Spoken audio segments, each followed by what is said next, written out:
Akhirnya saudara Ferdinand Huta Heian menjadi tersangka dan dikenakan pasal pembuat keonaran. Yang menjadi pertanyaan, keonaran apa yang sudah dia lakukan?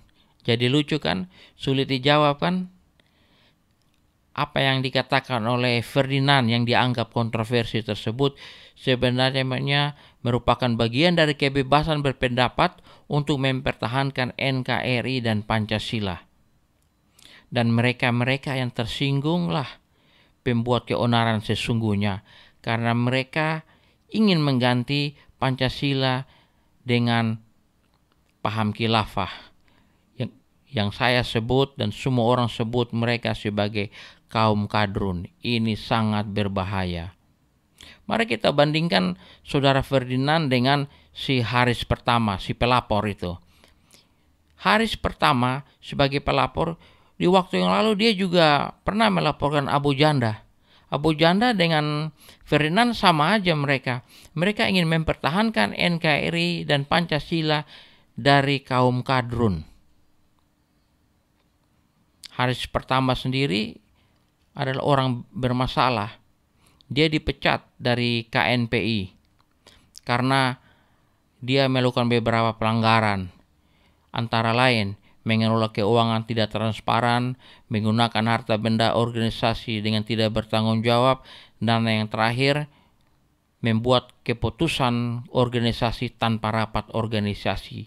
Kemungkinan akibat dia melaporkan saudara Abu Janda ke polisi tanpa rapat koordinasi dengan anggota organisasi lainnya, maka dia dianggap melakukan pelanggaran dan dipecat. Yang menjadi pertanyaan besar, kenapa Haris pertama hanya melaporkan Ferdinand dan Abu Janda, tetapi si Rizik dan si Bahar yang begitu sering melakukan ujaran kebencian dan perpecahan bangsa, kenapa tidak dia laporkan? Ini kan pertanyaan besar. Mungkin Anda akan bertanya, kan Gamki juga melaporkan Ferdinand ke polisi. Gamki adalah Gerakan Angkatan Muda Kristen Indonesia. Menurut saya Gamki melaporkannya karena merasa terintimidasi. Karena sejak awal kasus ini sepertinya akan dipelintir menjadi penistaan agama. Jadi Gamki khawatir kejadian seperti Ahok terjadi lagi. Jadi untuk mencegahnya dia menempuh laporan seperti itu. Ini menurut saya ya. Pendeta Gilbert juga melakukan pernyataan seperti itu ya karena kemungkinan merasa terintimidasi juga karena sepertinya kasus ini mau dipelintir menjadi kasus agama. Penistaan agama. Padahal Ferdinand juga tidak menyebut agama tertentu. Kata Allah yang disebutkan oleh Ferdinand itu bukan berdiri sendiri, ada kata ganti orang yang mengikutinya sehingga menjadi Allahmu. Itu menunjuk kepada tokoh imajinasi karena bukan identitas resmi. Itu kata-kata sindiran keras kepada mereka yang selama ini tanpa sadar memiliki paham Allah itu lemah sehingga harus membela Tuhan dengan kekerasan dan segala macam. Padahal tokoh toleran Indonesia, Bapak Bangsa Indonesia Gus Dur di waktu yang lalu pernah menyampaikan pesan penting bahwa Tuhan tidak perlu dibela. Kemudian Lukman Hakim dari GP Ansor mengatakan kepada polisi untuk menindak tegas Ferdinand karena tweetannya telah menghina agama. Menurut saya terlalu terburu-buru ya menghakimi Ferdinand telah menghina agama. Mungkin wajar saja Lukman Hakim dari organisasi keagamaan menyoroti hal ini. Tetapi kalau menghakimi Ferdinand seorang politisi itu hanya dari kacamata agama saja, saya pikir tidak adil ya, tidak tepat dan tidak pas. Jadi kalau mau adil, undang dan hadirkan ahli bahasa supaya menafsirkan dengan tepat dan jelas perkataan-perkataan Ferdinand yang kontroversi tersebut. Hal ini akan menghindari kita dari perbuatan tidak adil, supaya orang benar tidak jadi korban akibat ketidakadilan. Apa yang disampaikan oleh Saudara Haris pertama, Gamki, GP Ansor, dan Pendeta Gilbert hanya benar dalam pandangan mereka. Sesuai kacamata mereka ya itu benar. Tetapi itu belum matang. Belum bisa dikatakan adil jika kita belum mendengar pandangan dari orang-orang yang membela Ferdinand seperti ulama dan praktisi hukum. Tetapi yang terpenting adalah pandangan dari ahli bahasa. Karena ahli bahasa saja yang dapat menjelaskan dengan benar maksud perkataan Saudara Ferdinand yang kontroversi tersebut.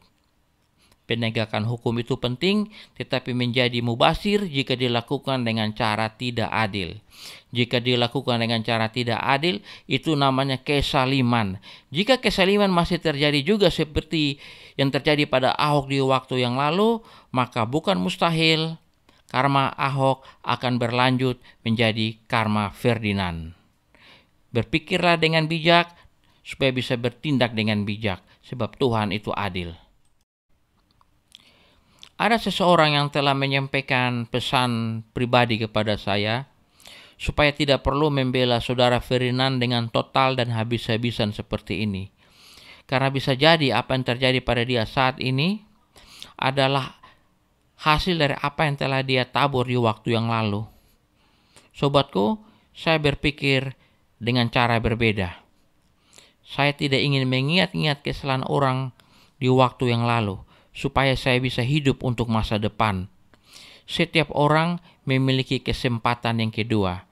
Jika saat ini kita masih hidup dan diberikan nafas kehidupan dari Tuhan, artinya Tuhan masih memberikan kepada kita kesempatan kedua untuk menjalani kehidupan dengan cara lebih baik.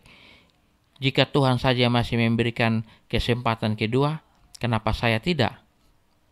Si Risik, si Bahar, orang-orang PKS yang saat ini belum menerima Pancasila sebagai asas tunggal, jika kemudian hari mereka kembali ke pangkuan Ibu Pertiwi dan menerima Pancasila sebagai asas tunggal, maka saya pun akan welcome menerima mereka dan tidak akan mengingat-ingat kesalahan mereka di waktu yang lalu. Sebab hal itu adalah kesempatan kedua yang berasal dari Tuhan. Dan yang terpenting, marilah kita tidak mensalimi Saudara Ferdinand.